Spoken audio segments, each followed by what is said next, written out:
नचनिया गांव में रहने वाले करण और यश दोनों मुंबई की एक कंपनी में काम करते थे और मुंबई से 3 साल बाद अपने गांव लौट रहे थे। उनकी ट्रेन रात के करीब 2 बजे स्टेशन पर पहुंचती है।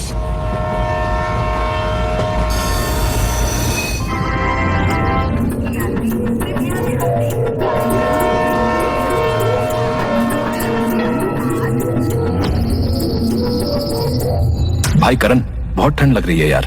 गाड़ी में उतनी ठंड नहीं थी। अपने गांव के लिए कोई गाड़ी तो सुबह 5 बजे के बाद ही मिलेगी। तब तक चलो बाहर कुछ सिगरेट चाय वगैरह पिया जाए। हाँ भाई, ठंड तो मुझे भी लग रही है। चलो प्लेटफॉर्म के बाहर ही कुछ पीने को मिलेगा।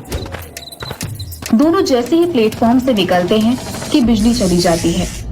अरे यश, बहुत दिनों बाद आए हो अपने गांव। यश पलट कर देखता है। उसी के गांव के तांगे वाला जगदीश चाचा उर्फ डिंगरू चाचा पूरे शरीर पर कंबल को लपेटे बीड़ी पी रहे थे।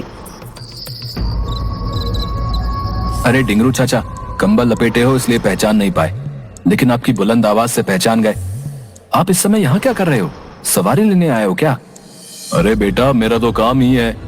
वो अपने गांव की मालिन जूली की बहू पेट से थी, तो सेवा करने के लिए शहर में ही बेटा बुलाया है। 1 बजे की गाड़ी थी, आधा घंटा लेट गाड़ी आई। बहुत सही टाइम पर मिले हो चाचा आप। मुंबई में इतनी ठंड नहीं है, लेकिन यहाँ गाड़ी से उतरने के बाद बहुत ठंड लग रही है और घर पहुंचना भी जरूरी है। कोई बात नहीं बेटा, बाहर तांगा खड़ी है। चलो, हमें भी कस्टमर की जरूरत थी। 1 से भले 2।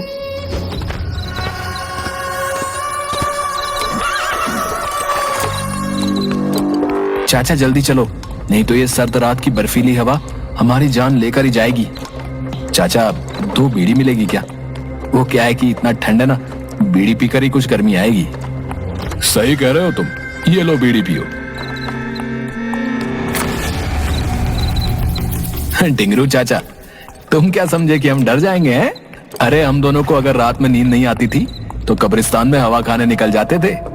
एक तरफ समुद्र की लहरों की आवाज तो दूसरी तरफ कब्रिस्तान का सन्नाटा।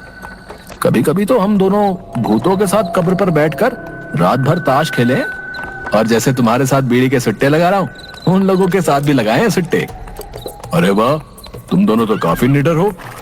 बचपन से ही चाचा, बचपन से ही।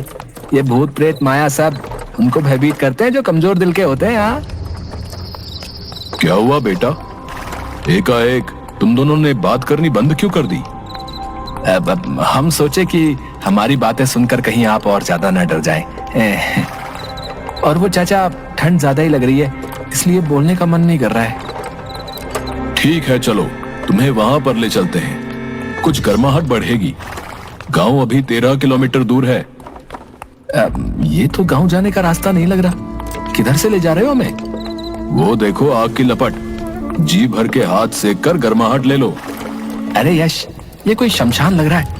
यहाँ पर तो चिताएं जल रही हैं। ये कहाँ ले जा रहा है हमें? डिंगरू चाचा, ये कहाँ ले आए हो हमें? ये तो शमशान है, यहाँ तो चिताएं जल रही हैं। बेटा, यही तो अपना ठिकाना है, बाकी तो सब कल्पना है। और तुम लोग तो कई बार कब्रिस्तान में बीड़ी पिए हो, आज मेरे साथ शमशान में भी पी लो।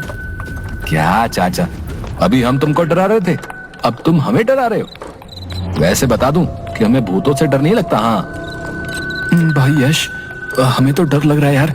देखो, चाचा का चेहरा पूरा जला हुआ है, सिर्फ हड्डी दिख रही है। दूसरा देखो, हवा हमारी तरफ चल रही है, लेकिन हवा के उल्टी दिशा में चाचा का कंबल उड़ रहा है यार।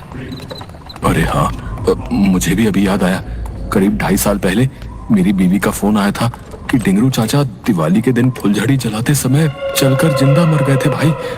तो फिर ये डिंगरू चाचा कौन है? क्या बक रहे हो? तो प्लेटफॉर्म पर ही तुम्हें ये बताना था ना यार, इसके साथ हम लोग आते ही नहीं। कहाँ फंसा दिया यार।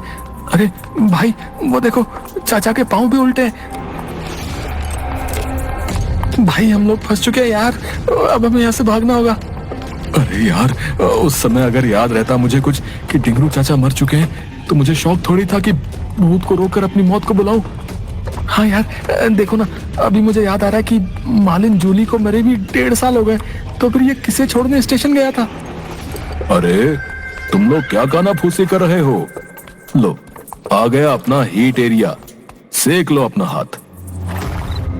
अरे अभी अभी तो तुम्हें ठंड लग रही थी और अब दोनों के पसीने निकल रहे हैं। यश चलो, हमें घर जाना है। चलो हम लोग पैदल ही यहाँ से चले जाएंगे हैं?